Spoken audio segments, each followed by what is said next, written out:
start with in the 80s when you were doing CPA work and everybody is doing the same song and dance and you came up with this fractional CFO work. How did that come into fruition? Well, great question. So I started my business in the 80s. Husband said to me, honey, you're an entrepreneur. You need to get over it. And he was right. He said, you have your own way of doing things. And the backstory is my dad was a business owner and he went out of business, not because he was not a good business owner or didn't understand his business, but because he was lousy with money.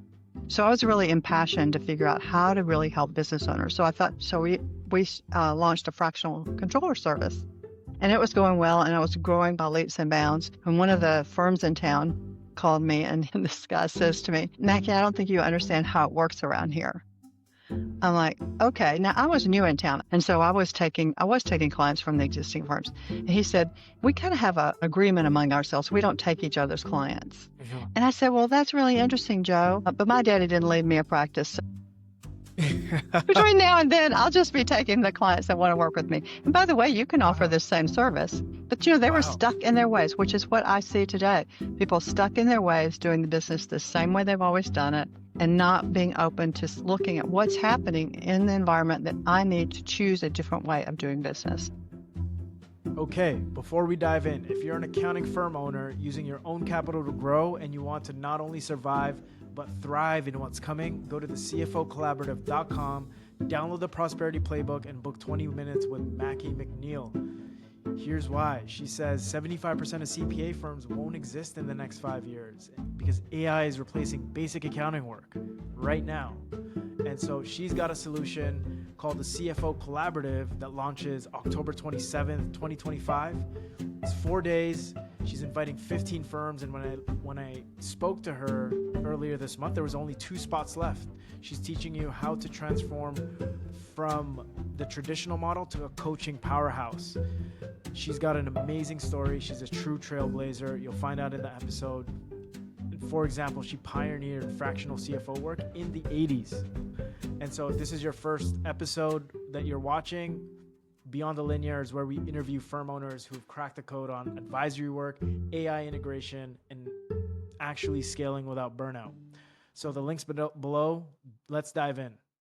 Okay, what's happening, everybody? It's Vince again, back with another episode at Beyond the Linear. And today is a very special guest. I've got Mackey McNeill on. And listen, before you think it's another CPA interview, she was doing fractional CFO work way before it was even a thing. So we're going to dive into that today. Just a little bit of a background. She's built one of Cincinnati's largest firms and then lost a third of her revenue by firing her biggest client because something was off. And that client ended up in federal prison for millions in fraud, which that is magic right there of being able to lean into the intuition. So now she's teaching firms how to stop being glorified calculators and just start being actual business transformers in the accounting space.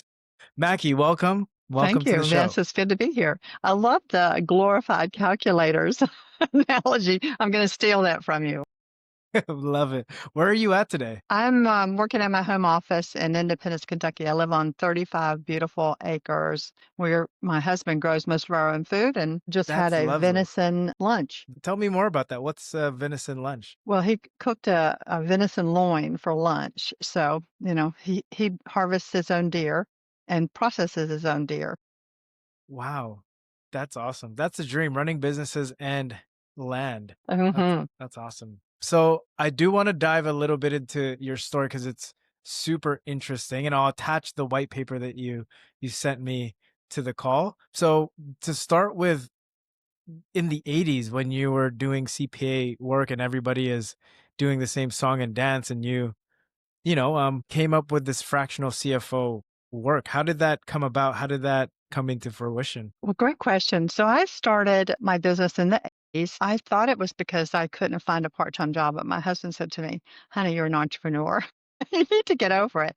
And he was right. He said, you have your own way of doing things. I said, okay, I do. So computers were just a thing. Believe it or not, I spent $7,500 for a computer with no hard drive, just two floppy drives, and a black Oh and wow. white, green monitor is what it was. And when you turned it on, there was a C prompt. So that was where I would go down every night after I put my daughter to bed and learn how to use my new tool called a computer. So the way that CPAs helped business owners primarily there in terms of accounting was clients would send them their check and sales registers. And I thought people should have a computer and they should learn to do their own accounting and they can get their information much faster. And the backstory is my dad was a business owner and he went out of business, not because he was not a good business owner or didn't understand his business, but because he was lousy with money.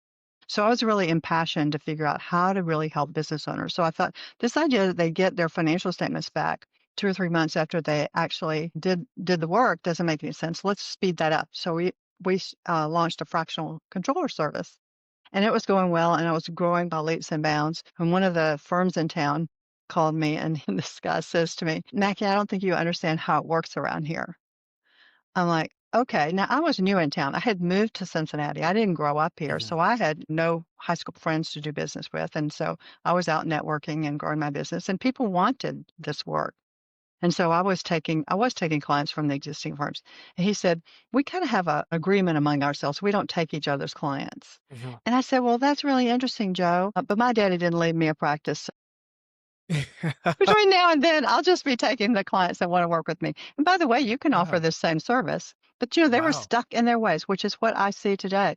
People stuck in their ways, doing the business the same way they've always done it, and not being open to looking at what's happening in the environment that I need to react to and to not to react to, but to choose a different way of doing business. Interesting. So was it called fractional CFO work back then, or what did you call it anything? We actually called it shared controller services, and I trademarked that name because we weren't yet really we were sort of advising. We were more or less just putting their financial statements together, and that's where I got my first kind of big wake up call. Is I thought that what was missing for owners was good information, so we could provide it better, faster. This was going to be the cutting edge, right? Well, I had this great client that I loved. This man was 60 years old when I met him. He was growing a business like crazy in his basement. And I just loved him. I mean, he had such a sweet nature, but he just didn't understand business. He didn't understand finances. And we were providing his financials, and he would give me the head nods when we go over his Hmm. financials and all that.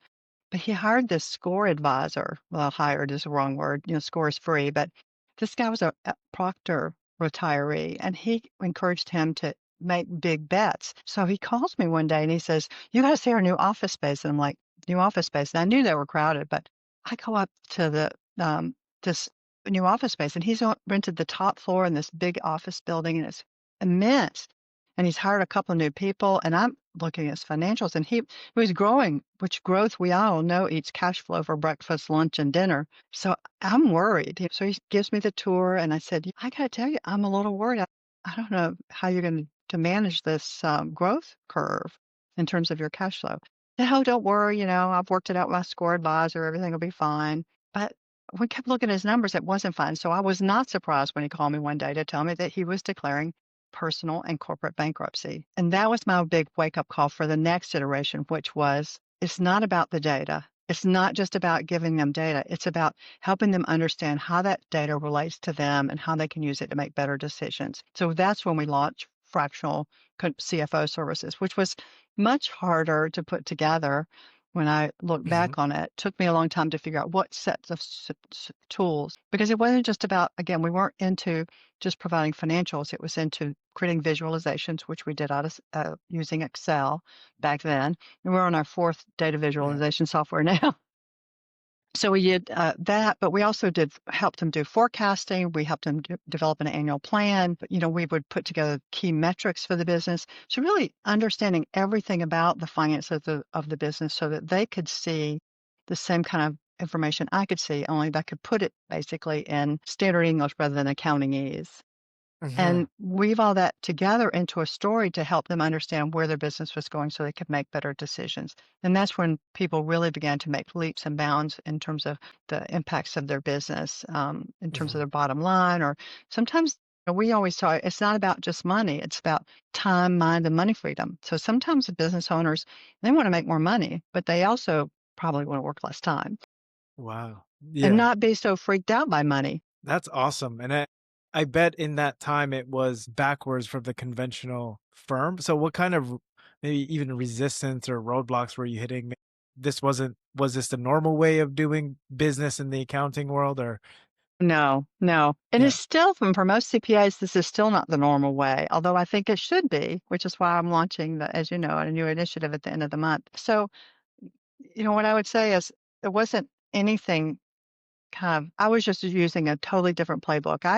The biggest change I made was I started studying how people make decisions Mm, because I think like every CPA in the world has probably sat down with a client who told them their problem and the client, and they listen to the problem, they understand the problem, they go back in their office, they do all this great analysis. They give this work to the client, and the client says, "Oh, but that won't work in my business." I'm like, "What? We mhm, we haven't even tried. We haven't tested it." But the more I push them, the more they push back and say, "That won't work in my business, Mackey." So that's when I came to the clarity that it wasn't about numbers. By this time I'm a CPA, I'm a PFS, I'm an RI, independent RIA. I got all the credentials and money, but I still see people making decisions that aren't in their best interest and not being willing to change. So I started studying about people. So I don't know enough mm, about people. So I became a certified Enneagram teacher. I studied psychology. I studied Eastern thought. I started wow. meditating. Really Beautiful. took Yeah. how do I understand human beings in a way of how they make decisions, how they move forward in life, and what gets in their way. So that became really the core of how we switched from being people who told people what to do, people who began to ask a lot of good questions. We explain the data and then ask them good questions, be very much more like a coach to help them come to their own decisions. Because let's face it, how many times have somebody given you advice and you said, it won't work for me. But if people come to their own decisions, they move forward on them. And that was the main thing. We had to let go of our ego need to be the smartest person in the room because that's Mhm. what we're all taught when we go to school, right?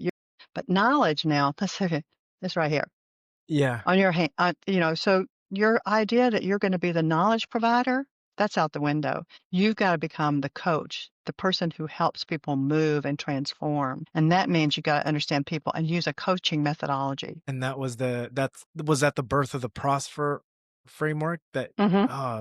did you come up with that on your own or can you maybe even just break down the Prosper framework for us? Sure.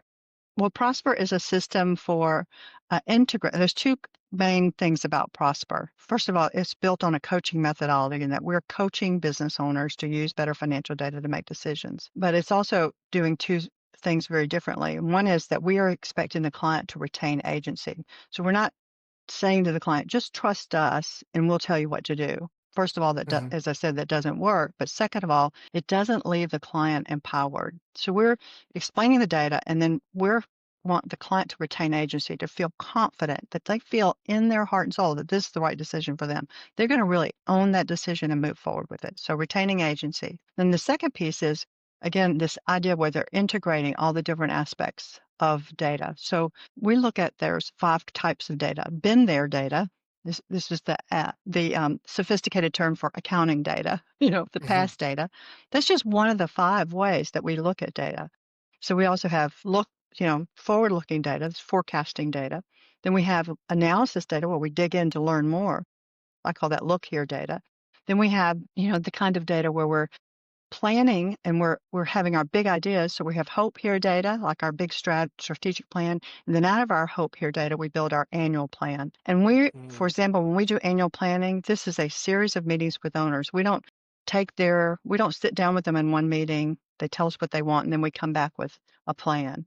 Because again, they're disconnected from it. They have to be connected to that data. So we go through a process called Grow 4 Ways, where they iterate and ideate. Then we help them sort and filter those ideas. We take those ideas and we monetize them into their financials so they can see firsthand. It's all live. We've got their mhm. data up there. It's summarized, and we're saying, okay, well, here's your one idea, and that looks like this. And what does that do to your financials? And so they buy in and they agree by the time they finish that plan. This is our plan. This is what we're going to do. This is how we're moving forward. So when we get Wow. finished with that first 90 days, we've now taken them through Mm. probably the first real planning process, financial planning process they've ever been through. And so Wow. we have our first meeting where we go over their financials, go over their plan, and then we end every meeting with, what do you need to do differently in the next 30 to 90 days to move closer to your plan? Wow. And then they break it down for you based on their insights. Mm-hmm. Yeah.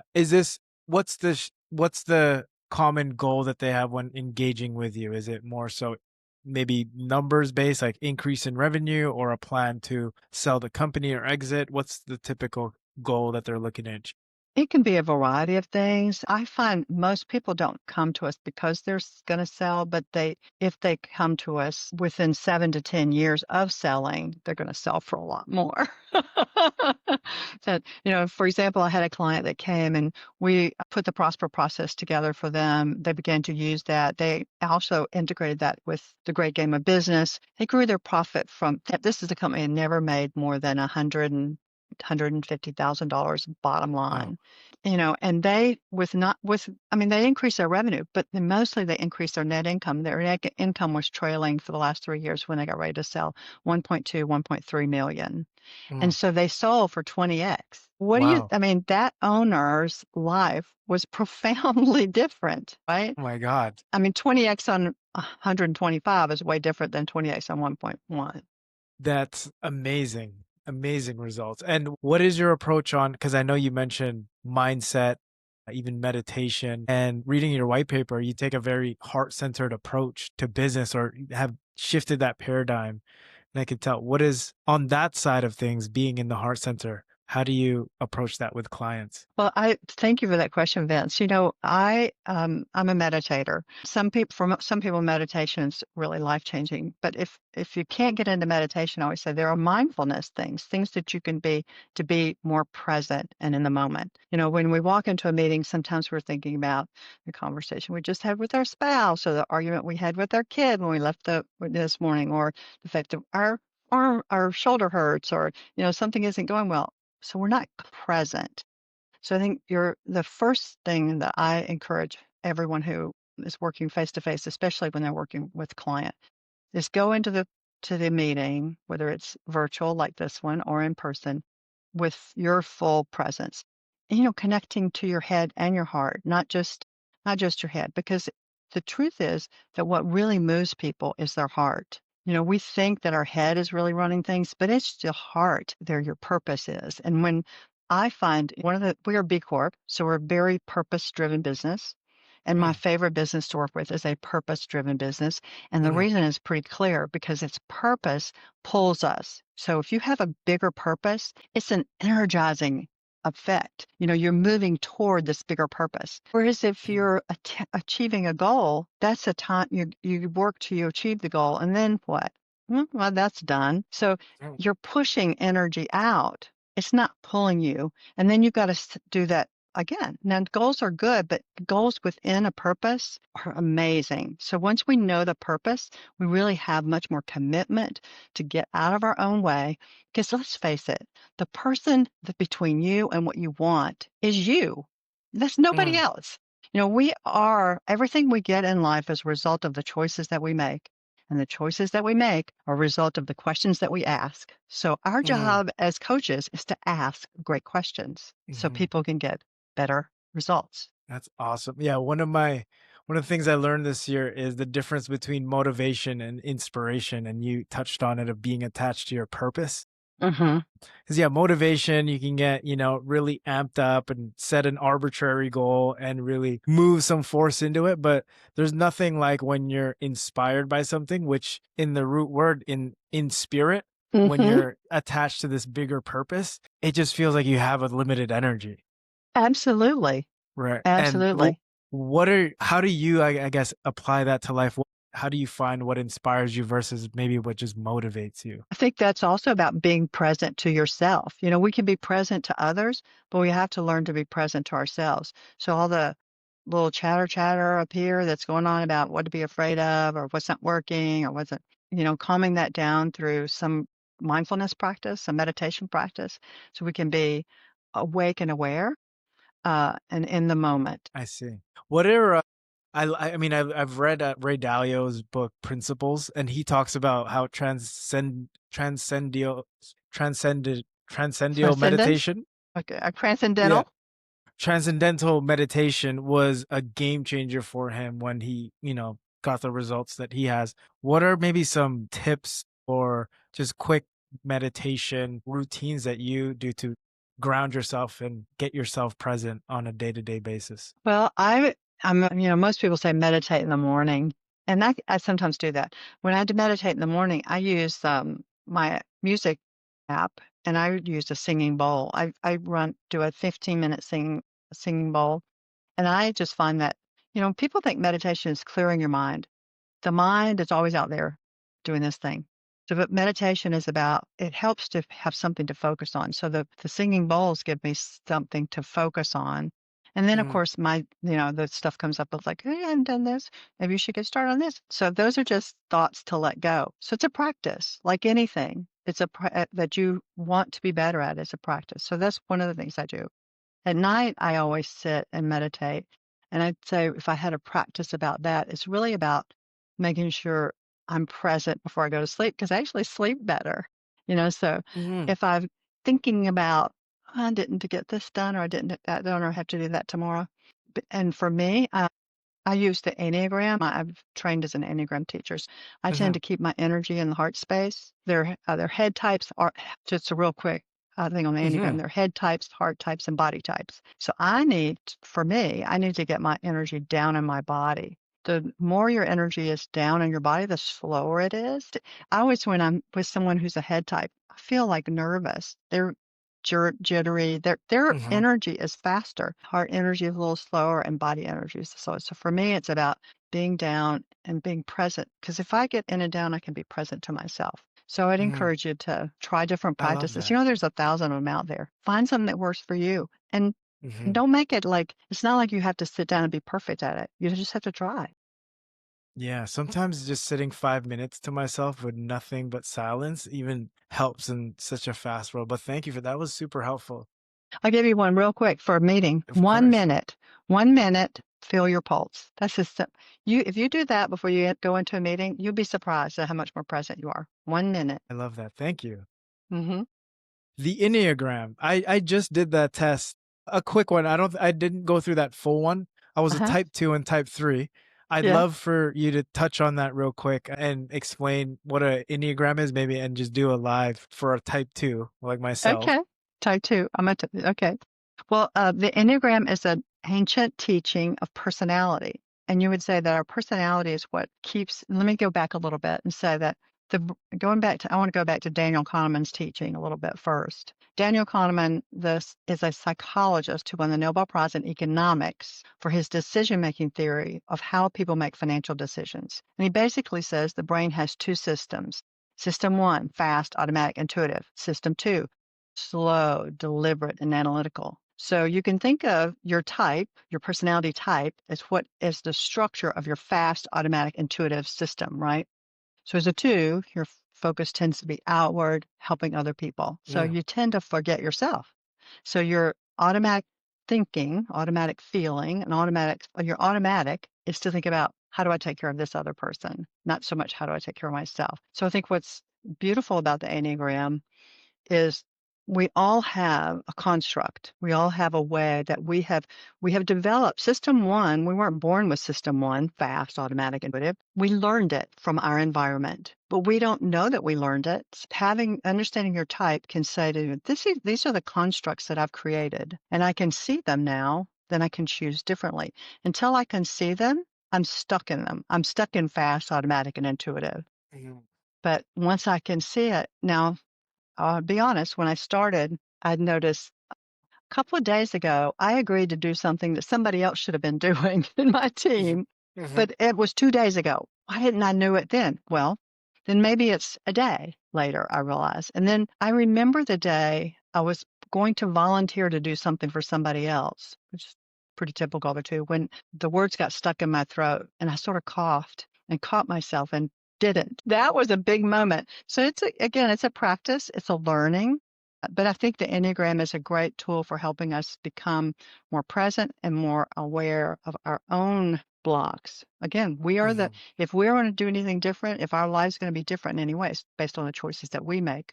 So understanding how you're making choices now, based on your Mhm. construct, on your personality, will help you get the tools to make different kinds of decisions as you move forward. I love that. Becoming an observer to yourself. And yeah, Absolutely. and that's one thing I've been learning. Hmm. That's awesome. Thank you for teaching me that. I want to shift gears a little bit into this big topic nowadays in the AI space, and you write about it in your white paper a ton.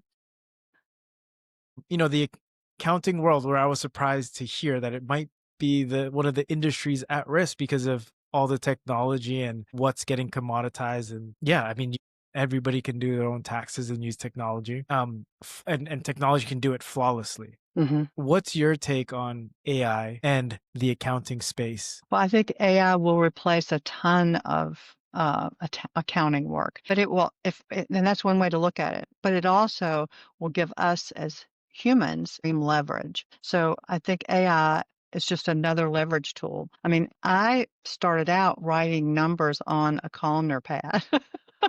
Hmm. And using a 10 key. So there was a big leap when I could put them in Excel and it would add up the numbers for me. It's like, whoa, that's pretty cool. So everything, all the technology that's happened during my life has been, it's been big, but it's not gonna, it's nothing compared to what AI is going to do. AI is going to think and be able to solve problems that would take us hours to do or give us more choices. Maybe you can handle if you're doing bookkeeping, say you're a fractional bookkeeper, maybe you can have 20 or 30 clients now. Maybe you could have 300 clients with AI, because you're teaching the AI to be an extension of you, is the way I look at it.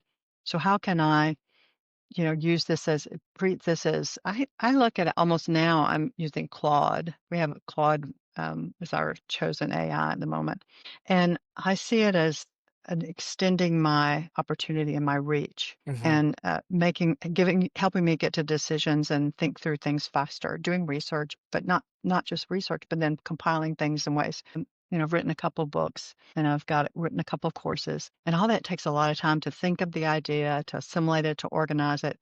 Well, with Claude, I sort of think of the idea and I semi-organize it, and then Claude organizes it. So that is just like huge. And I have taught it to write in my voice. So I uploaded some of my current writing and I said, write in this voice. So when I did that, of course, I didn't do it at first, but it was amazing. I wrote this back and I'm like, geez, this is so much like I would have written it. So Yeah, good that's stuff. awesome. Yeah. The Claude is awesome, especially for copy, I find. Now, but with AI and the risk with accounting firms, like what is the harsh reality there? Like are if they don't evolve some way and learn how to utilize AI like you have into their business, like are they at a risk for becoming obsolete and just not growing, or what's your Well, thoughts there? yeah, just like, write-up work went away. People used to, and what write-up work was when clients sent their financial data to a client to write it up and produce a financial statement. That completely quit happening when people started using computers. You know, we're not going to need someone to do basic accounting for us. And Mm. we can begin to, and we're already using AI to upload the client's financials and have it give us a second opinion, basically. Tell us what you see so we can expand our thinking around what we need to talk to the client about, what kind of questions, concerns, and where are they relative to their plan, and what do they see something, does Claude or do the AI see something that we don't see? So expanding our reach and doing things more effectively. And I think that most firms are highly attached to their tax returns. And Mm. I talked to a firm in Mississippi and he said, I think I'm 35 and in 10 years AI will be doing tax returns. I don't think it's going to be 10 years. Mm. I think it's going to be much sooner, 5 or less would be my guess. Because and then they may be for 90% of returns, but, you know, except for complicated returns, this is just knowing a rule and applying a rule, which AI will do much better than we do it. Mhm. So I don't, I think that understanding how we can work with AI and streamlining our activities so that we are more Again, I think we have to be more like coaches. We have to Mm. help people understand financially what's happening to them so that they can retain their agency and we can say, okay, based on what's happening, here's what we see. Here are some choices that you need to think about. You can go down road 1, 2, 3, and here's what's likely to play out. But what do you think is what really is thinking about your purpose and what you want to accomplish in business? What's the best choice for you? That value will be human. Yeah. I love about you wrote that in your white paper that yes, AI will replace the day-to-day, the calculating work that we do, but it won't replace the emotional side, the heart-centered aspect of an accountant's role, which how do you make tough decisions in business? How do you, choose the other alternative despite what the numbers say, right? Right. Like when you probably chose to let go of that client when everything was telling you this is the deal to take. Hmm. So that's led you to build another company where this is kind of in the center of it. And so I want to transition into talking about the CFO Collaborative. It's Yes. super cool. And you're Yes. not just building another training program. Can you talk through kind of what the vision for that is? Tell the listeners about that. Yes. So I've spent clearly 20 years developing the methodology that we have. So, and I've gone through obviously a lot of different tech transitions in that process to understand how to put these 5 types of data together in a way that clients can actually use them, how to coach them rather than tell them, all these different aspects, how to, as we talked about earlier, how to connect the client to their plan. One of the things that I see it as once if we're trying to help someone, if they're on or off plan, the data gets to be the bad person. You don't have to be the bad person. That's what I like about it as a too. But you know, I we it's all about helping them understand where they're going and financially and helping them get there. So all the roadblocks, I have come up with so many roadblocks. From the first one was just people saying to me, "Well, that won't work for me." It's like, well, okay, well then we have to approach it and from a different perspective. And so we began to approach it from not focusing on people's problems. People want to talk about their problems, but then I say, what is it that you want in your business? Just refocusing them on where they are going, that can be changed. As long as we stay in the soup of the problem, we're just going to create more of that. We have to change Mhm. our focus on where are we going and what are the decisions to get us there. So, you know, all those little nuances, but it's actually put into a system. So, like our first meeting with a client is very different than most CPA's first meeting with a client. So we have a system for that. We have a process for Mhm. that. So we go through a process of helping the client focus on where they want to go and help them see how, what is their potential in their business right from the Mhm. beginning. Then we sign a contract for 15 months with a 90-day out. So in 90 days, we go through analyzing their financial statement, helping them ideate their growth strategy, sort and filter their growth strategy, developing their plan, and having their first meeting. A lot happens Wow. in the 90 days. So we are in that first 90 days changing a business owner's mindset about how they approach the finances in their business. From there, the business owner says, yes, I'm going to keep working with you, or no, this is way more work than I want, which Mhm. doesn't happen very often, but occasionally. And then we go through into a regular coaching routine with them. And every year we would update their plan and update our strategy and continue to work with them on those bigger pieces. But it's not near as much work as the first step. But so that entire system of how do you Mhm. go from I don't have a client to talking about clients so they know the work that you're going to do is different and taking them through a process to help them achieve their goals is what we're teaching when we launch the CFO Collaborative. So we're going to have a 4-day training that people are coming to from all over the country, coming to our office. And then that'll be converted into an online learning system, which then can be able to take the training anytime, anywhere. And we'll have coaching, kind of call-ins to support that Mhm. activity. But Beautiful. when it's all done, said and done, the reason it's called a collaborative is we think we'll be better together. So we'll Mm. continue to collaborate together. This firm over here in New Mexico, for example, might have a great idea about how to work with, say hairstylists. And so they come with that idea, and somebody in New York has a specialty there, and they can collaborate and be better both together. Beautiful. This is happening the in-person event is happening at the end of October, you said, That's or the end of October, October 27th through 30th. beautiful 2025. So the firms get your entire system, methodology, or tech stack, I imagine, and Yes. and focus on transformation while you handle the infrastructure. How many firms are you looking to work with? We're limiting this training to 15. So we don't want a Okay. big group of people because I am personally coaching each one of these people after they take the training.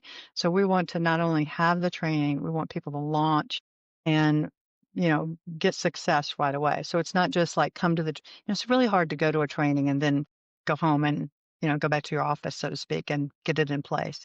So there's be support ongoing in the first 6 to 9 months to help you actually make those changes and get that going. Beautiful. 15 companies. So just to narrow that down, are you looking to work with a specific firm, maybe starting out or maybe in the mid-market? Is it a certain type of company? How does one qualify to attend The the training, conference? yeah, I would say the system that we developed, we call Prosper for Business, and it works very well for clients who are using their own money to grow their own business. So for CPA firms out there who are working with clients using their own money to grow their own business, whatever niche they're in, we know this system will work. But we're also training coaches who want to come work under the Mackey umbrella, people who maybe don't want to set up their own firm. Most of these firms need back-end accounting, they need back-end tax services. So if you have a firm, obviously you're already offering those services.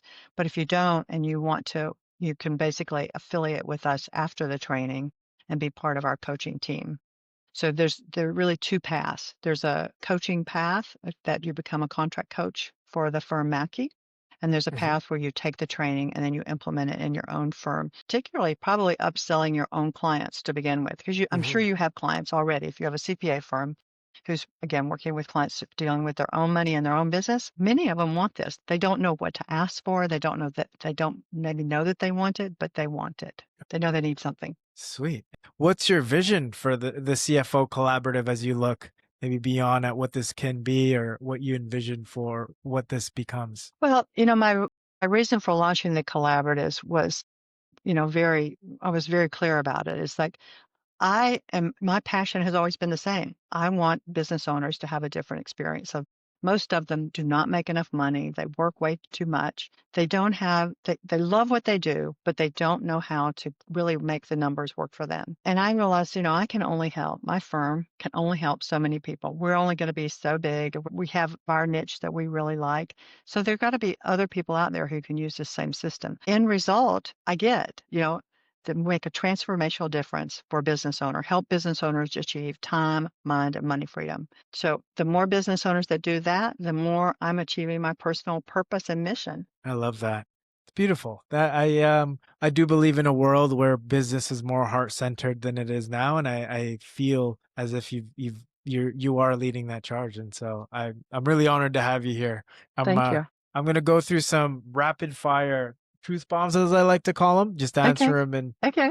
as fast as possible, and that's how we'll wrap up the show today. So you ready? hmm Okay, first one is what percentage of current CPA firms will exist in the next 5 years? Oh my goodness. I would say that I don't know how many of them will go out of business, but a lot of them will consolidate. Maybe Consolidate. 25%. I don't know, maybe more. 20. And biggest mistake firms make trying to evolve in today's world? They say stuck where they are. You have to rise above where you are. And you know how many people have said to me, this training, I can't do the training right now. That's like, I'm too busy doing a tax return today to really evolve my business. And you got to get unbusy doing tax returns today. I told you the story where I walked away from my largest client and then I sold another third of my business. I created huge vacuum in my business. And in that vacuum, I had the opportunity and the creativity and the time to create the Prosper system. You have to Mm, make space. yeah, I love that. What's the one skill that matters more than technical knowledge? Knowing how to connect to your heart and be mindful and be present. And if someone's sitting in their firm right now, maybe they're terrified of AI, drowning in tax work or compliance work, what's their first move? The first move is to make a decision. What do you really, and I think the first decision isn't whether you come to our training or somebody else's training, what do you want your life to be like in the future? Just like we ask our clients to vision their future, what's your future? What's your future vision of who you are and how you want to be in the world? Be bold enough to move toward your heart, what your heart is calling you to do. Thank you so much, Mackie. That was super powerful. This got to be my favorite episode. I'm sorry to the others. I love who I've had on in this moment being present. This was amazing. You know, I'll close it off with like for people who want to find you, what's the best way to get into contact? You can find me at mackeyadvisors.com. That's Mackey, just like the last name, but it's my first name. It also happens to be the name of the firm. Our company, our website is mackeyadvisors.com, only because mackey.com wasn't available. So you can actually go on the website, mackeyadvisors.com, and put in a query. You can also go to the CFO Collaborative. That's a website that's active now. And you can download my book called The Prosperity Playbook. It's free for download. And from there, I'll get your contact information, and you can type in anything. It's like, hey, I'd like to have a call with you. Hey, I'd like to meet with you. I'd like to ask you a question, whatever. I love it. Okay, you guys heard it. The October cohort. There's only 15 limited spots, so if And you're only still two left. Only two only left. two left. Oh my God. So two left. Oh my Two God, left. you heard it here. So reach out. I'm gonna get this episode up and running as fast so we can get the word out. But again, thank you so much for your time, Mackie. It's been an absolute pleasure, and I hope to talk again. Yes, absolutely, Vince. I look forward to it. All right. Bye-bye. Sweet.